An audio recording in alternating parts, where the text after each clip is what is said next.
তাহলে বিয়ে করেছিলি কিসের জন্য? ফোন দাও তোর। না ফোনটা দিতে বলেছি। না ফোন দাও। চোখ না বিয়ে।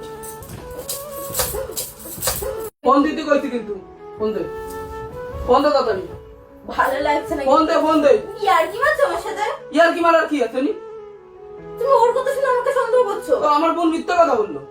বলতে হতে পারে। তোমার আমার উপর কোনো বিশ্বাস নেই? না, আমার তোর তো আমার বোনের উপরে বেশি বিশ্বাস। দাও, দিতে কইছি। আমি বলেছি তোমার সময় হলে আমি দেবো। মার খাবা কিন্তু। আমার বোন তো সারাদিন এখানে মনে পড়ে থাকে, তখন কেন? এখন দেখি কার সাথে কথা বলছি। মামা এরকম কি? ফোনটা তো দিবা, তুমি ফোন দিচ্ছ না সেজন্য। তাহলে আমি কি আমি ভুল দেখলাম? আমি তো বললাম আমি কথা বলছি, বাড়ি কথা বলছিলাম, এখানে চেক করার কথা আসছেই বা কেন? তো বাড়ি কথা বললেই তো কি হয়েছে? তাহলে ফোনটা দিলেই তো ঝামেলা মিটে যায়। ফোনটা দাও। তো ব্যাপারটা এখানে এসে তোমরা আমার সন্দেহ করছো। একদম। আমার সম্মানে লাগে এসব জিনিস। দাও তুমি ফোনটা না দাও। আমি দেবো না। ফোন দিতে বলেছি। না ফোন দিতে বলেছি আমি কিন্তু। দেবো না ফোন। ফোন দিতে বলেছি। ভালোভাবে এসে যাইছো। ফোন দিতে বলেছি, মেরে দেবো। তুমি সন্দেহ নজর এসে আমার কাছে ফোন শুনবে দাও, কেন? ফোনটা দাও। ঠিক আছে আমি দিচ্ছি। ফোনটা দাও। সত্যি বলেছি। ফোন দাও তাড়াতাড়ি।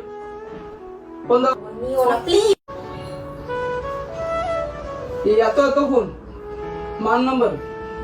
কি হয়েছে নতুন না? হ্যাঁ তুই দেখ বোন। এ কে? আমি জানি না, আমি চাইলাম দিল না। পেয়াই তো ফোনে কথা বলে, দিনে 3-4 করে কথা বলে। মার শুধু বাড়ি থাকে বলেন তো কার নাম্বার?